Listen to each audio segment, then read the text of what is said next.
People who push drugs lie. People who push drugs do it because they want to make money.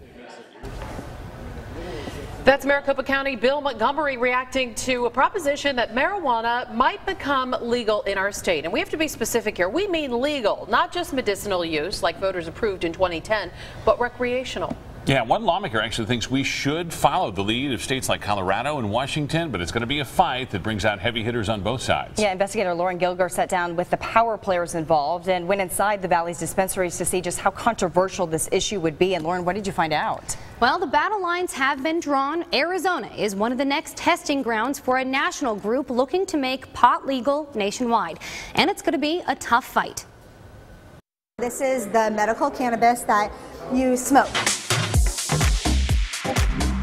From flowers, the sativa is a little bit more on the uplifting side.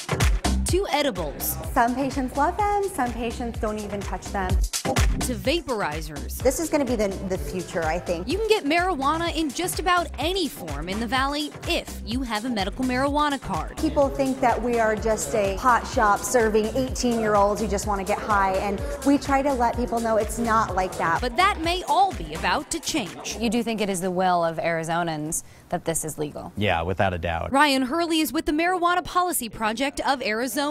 The national MPP is funding a campaign to legalize recreational marijuana here in 2016. I think that they're running it here because they believe it's going to pass. The most recent Arizona poll shows narrow support of legalization for recreational use of marijuana at 51%. We need to be smart about governing. But before voters get to weigh in 2016, we need to be smart about doing our jobs, and we have to realize that the people who have put us in this office support it. Arizona State Representative Mark Cardenas, a Democrat, wants the legislature to pass the law. He says if you wait for voters to legalize it, you can't go back and fix it after the voters have approved it. Exactly. Cardenas says the drug war hasn't stopped people from buying marijuana, and if it's legal, we can tax it and use that money to fill a nearly $1 billion budget deficit. The tax would be $50 an ounce. That could translate into more than $48 million a year, according to an analysis by the legislature. But Maricopa County Attorney Bill Montgomery isn't buying it. We never make up in revenue for a substance like alcohol, tobacco, or what we'll see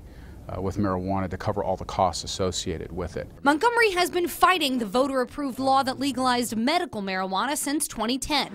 He says it's against federal law, which prohibits selling or using marijuana for medicinal use or otherwise. It would be even worse with an initiative that sought to legalize, because that then doesn't even have the excuse of trying to provide some additional benefit for a narrow group of people. The ABC 15 investigators found Colorado has brought in $50 million in tax revenue from their program in 2014.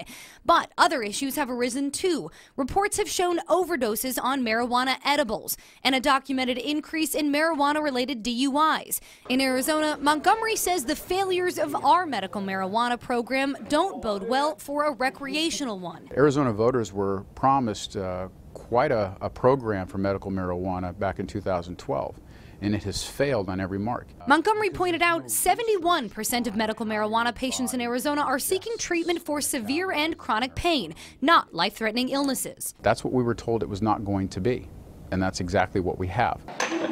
But for those on the other side of the line, do you think there's anything dangerous or addictive about it? Not at all. There's only one argument that matters. Prohibition hasn't stopped people from using marijuana. It hasn't. I think that taxation, regulation makes a lot more sense.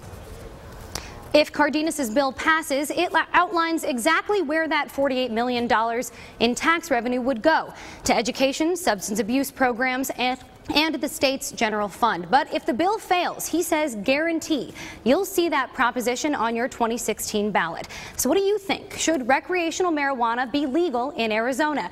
Email me or find me on Facebook or Twitter at Lauren Gilger. Lauren, thank you.